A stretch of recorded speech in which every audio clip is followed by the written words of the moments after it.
And it was also, according to numerous sources that Michael spoke to, his lawyers, it was Bashir's idea, not Michael's idea, to have them hold hands and put Gavin's head on Michael's shoulder. Michael wasn't that close with this kid. Right. Because one of the things I noticed I remember when I first saw that documentary of Martin Bashir's, and that's the reason I never believed the accusations against Michael Jackson. Gavin Arvizo seemed very mature for his age. Michael almost seemed more childlike. Mm-hmm. Could you describe how Gavin Arvizo came across to the jurors? How did that whole thing play out, the Arvizo family, period? How did the trial? Okay. First of all, you have a mother and 3 kids that were testifying, all right? Now, they claimed that Michael did not do anything to this child before or during the filming of the Bashir documentary, but that, in fact, after the Bashir documentary aired, this is when Michael allegedly molested this child. Now, if you think about the timeline, so in other words, the Bashir documentary airs in England, and the world's going crazy, and then it airs in the United States, ABC buys it, and the world's going crazy, and Barbara Walters and Larry King, and you name it, Entertainment Tonight, and you name the media outlet, and CBS, president of CBS. I have the list. I have it's an exhibit. Everybody was calling from all over the world. You think that Michael Jackson, at the time when the whole world is calling his people about this documentary, which he had no idea was going to be taken out of context to make him look like he had done something inappropriate to this kid, you think that at that time he's going to bring the kid there because he wanted to hold a press conference so the kid would say, look, nothing really happened, all I did was help you, which the kid agreed to do. Then he decided not to do it because the mother was scheming to see what kind of money she could get. In my opinion, that's what's going on in the background. Mm-hmm. Okay? You think that during that time period, when after the thing is aired, that Michael Jackson, while the whole world is around him and he got lawyers contacting him like crazy and everybody's trying to get to him, he's going to now decide, oh, let me molest this kid? Yeah, crazy. But that's what they testified to. Yes. That's what they testified to. And so, the timeline, and then not only did they testify to it, but the mother had one version of the story, the brother had another version of the story, and the kid himself, who was the alleged victim, couldn't remember if he had been molested 4 times or 5 times or 2 times, and it became, he told the police it was 4 to 5 times, and he told us on the stand it was 2 times. Which one was it? Yes, yes. And then the mother said she was being held captive there, but yet she's using Michael's Rolls Royces and limousines to go have beauty treatments and waxing treatments and makeup treatments and facials and have her kids' teeth done. And, I mean, are you kidding? They're a hostage using his Rolls Royce? Right, and what captivity. That Sneddon would charge Michael Jackson with conspiracy. Oh, wow. To abduct and to hold hostage this family. That is one of the major charges in the trial. And I'm so surprised, Aphrodite. How did Tom Sneddon come? That confuses me of all. This family was basically, from the beginning, they had a hard road to travel, and that's what the media didn't report because they had the J.C. Penney claims behind them. They had all these things. I don't know how he came to that conclusion to bring that case to trial. Well, you have to go back in time and realize that, and I have part of this in the new version of the book, is that the FBI, remember the FBI released the reports on Michael Jackson a number of months ago after his death? Right. And at that time, it was a 333-page report, and it has a lot of extraneous information in there. But there are a number of things that pertain to the trial and to Tom Sneddon. And one of the things that people don't realize is that Tom Sneddon actually tried to get the FBI involved, the feds involved in prosecuting Michael Jackson as well. He was looking to bring up federal charges against Michael Jackson for transporting a minor across state lines. And this was going on back in 1993. With the Jordan Chandler case. So when you look at the FBI files, and I have, and you see through all the gobbledygook of their, techno mumbo jumbo, you'll see that actually they were trying to get, meaning the DA of Santa Barbara, get the feds involved, get it to be a federal violation, and the feds eventually refused to do it. But when 2004 rolled around and the new allegations from the Arvizo kids, again, Sneddon sent his DAs to D.C., to Quantico, to the FBI headquarters to try to get the feds involved and wanted to make it a federal case as well as a state case. He was out for Jackson's blood. And he was out for it in 1993, and he was even more out for it in 2004 and 5.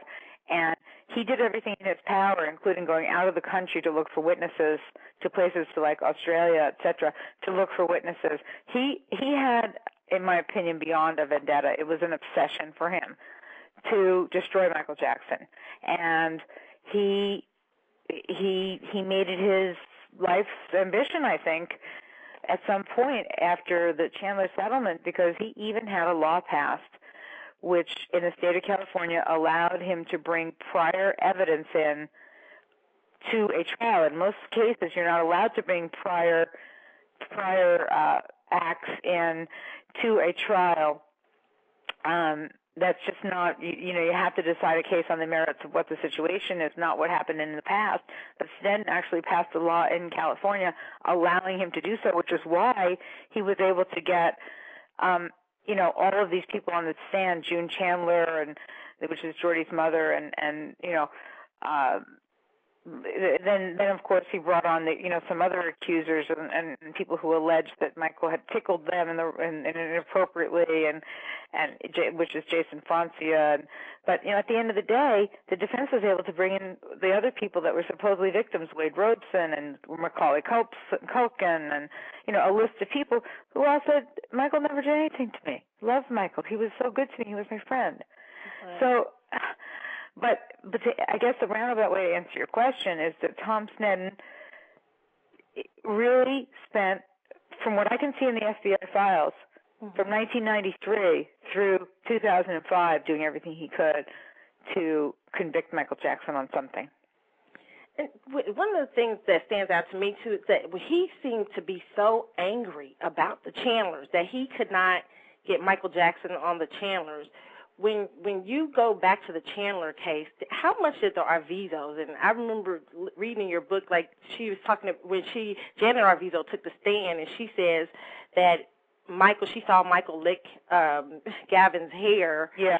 And how much of that did she borrow, it seems, from the Chandler's version of the story? Well, that's just it. I think what really struck me the most in really going over the whole case of the fine-tooth comb was realizing that things like you say about the hair licking and that's a particular specific reference that Jordy Chandler claimed happened to him.